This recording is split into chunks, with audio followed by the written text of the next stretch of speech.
Hello, everybody. Good evening. And I am Kate Navs, and tonight's bedtime story is The Fisherman and His Wife, which is an old folk tale. Here is retold by Rosemary Wells. Once upon a time, in the country of Norway, there was a fisherman and his wife. They lived very happily in their cottage by the shores of the Torva Fjord. Every morning, Ragnar sailed out to fish. Whether the sun was hot or the wind was cold, Ragnar came home to Ulla, kissed her on the nose, and said, "My dearest, I hope you are as happy as I am in this beautiful world."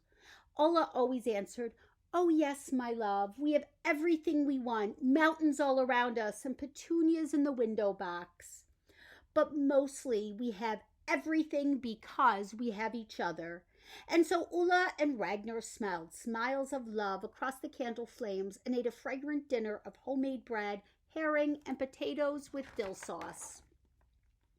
One day, when he was out in the middle of the Torva Fjord, Ragnar felt a tug on his line.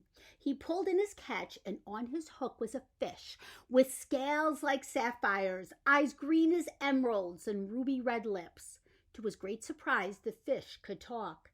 "Let me off the hook, fisherman, and I'll grant any wish you name," it burbled. Ragnar didn't believe a word the fish said. "How about some lobster, then?" he asked, and dozens of lobsters leapt into his net. Ragnar thanked the fish, unhooked its mouth, and watched the sapphire scales snap back into the deep. That evening, Ragnar was so excited he forgot to kiss Ulla. He told her all about the fish who granted wishes. Ulla was delighted, but then she said, "Ragnar, we can't eat lobster. Our cooking pot isn't large enough for lobster. Tell the fish we need a bigger cooking pot as well." The next day, while Ragnar was out in his boat, Ulla made a special cloudberry cake. She hummed a sea song to the squawks of the gulls dropping their clams on the rocks outside. At just the moment she iced the cake, there was a knock at the door. It was a peddler. "Good morning," said the peddler. "I have something for you." The peddler took a huge silver kettle out of his wagon. "Already paid for," he said, and then he put it by the kitchen door and disappeared down the street. That night, Ulla made lobster thermidor. "Tonight," she said, "we'll have lobster salad sandwiches and invite the neighbors in." Every night, Ragnar brought home more lobster. Ulla used her new silver kettle, and everyone on the street came by for a bite to eat. At the end of the week, Ulla said to Ragnar, "There's no room in our kitchen for this enormous kettle. Why don't you tell the talking fish we need a brand new house with a bigger kitchen?" So Ragnar went out and he called out to the fish. Soon ruby red lips broke the surface of the water. "All right," said the fish, "go home and the house will be already built." Sure enough, Ragnar went home, and Ulla was standing in the doorway of a bungalow with a porch and two chimneys.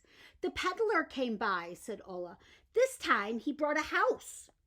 And after a few days, Ragnar asked Ulla why she did not look happy in her new home. "It's the neighbors," said Ulla. "They won't talk to me. This is the biggest house on the street, and they are all jealous. I think we need to move to a richer neighborhood. Why don't you ask the fish?"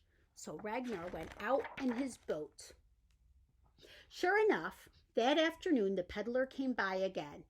"These are the keys to a mansion on the hill, already paid for," said the peddler. So Ragnar and Ulla moved to a mansion with 40 rooms on the top of the highest hill in town. Ulla seemed happy. Ragnar was not. "I miss the sound of the sea," he said. "I don't like the smell of those oriental rugs, and I don't like the looks of these ancestors in the oil paintings." "Oh, we need our friends," said Ulla. "Let's throw a big party. Everyone will come. That will make the stars shine in your eyes again. Now I must have a fancy dress with silver dancing shoes. We have to hire an orchestra, cooks to cook, and servants to serve. Go ask the fish, Ragnar." So Ragnar went out to the boat and called to the fish again. In a flash of sapphire scales, the fish appeared. With a fishy smirk, he granted Ragnar's wish. Back at the new mansion, the peddler appeared. In his cart was everything you might need for the party of the year. "Already paid for," said the peddler, tipping his hat. When Ragnar came home, there were 300 people on the front lawn. The orchestra played the Waltz of the Midnight Sun. Ola, in a festive gown with silver buckles on her shoes, danced with the old king of Norway. Ragnar ate 2 curried shrimp puffs and went to bed. In the morning, Ola said, "I danced with the king." "I saw you," said Ragnar. "He is 100 years old," said Ola. "He has no wife or children. Norway needs a young queen to rule when he is gone. Ask the fish, Ragnar. Tell the fish I just need this one last thing, and you will never have to go out in the boat to make a living in the hot sun or the cold wind again." Ragnar rolled over in bed. "I think you've been bitten by the yellow-winged envy bug," he grunted, and went back to sleep. For 7 days, Ola badgered and bothered Ragnar until one night he couldn't stand it any longer. He took the boat out in the moonlight for some peace and quiet.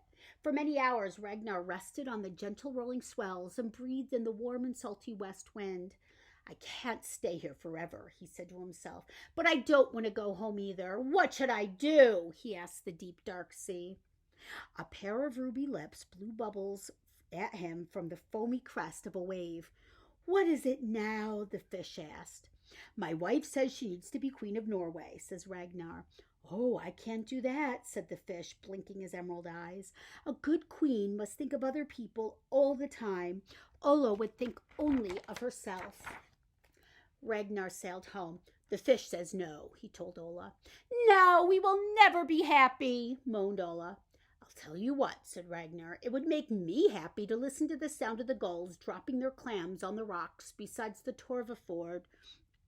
Ragnar and Ola took walks by the shore of the Torva ford.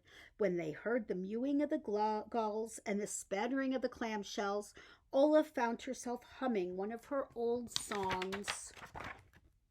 At last they came to the front steps of the cottage. Ola sighed. "I think it would make me happy," she said, "to say hello to my petunias." "It would make me happy," said Ragnar, "to eat a slice of your cloudberry cake and see you smile at me over the candle flames once again." So Ragnar and Ola resumed their old life. They were happy with no more than the taste of homemade bread and the smells of the west wind. After a year and an evening had passed, there was a knock at the door. "Don't answer that," said Ragnar. "It's your old friend the peddler," said a familiar voice. The peddler's cart was filled with silver pots, velvet pillows, and expensive spices.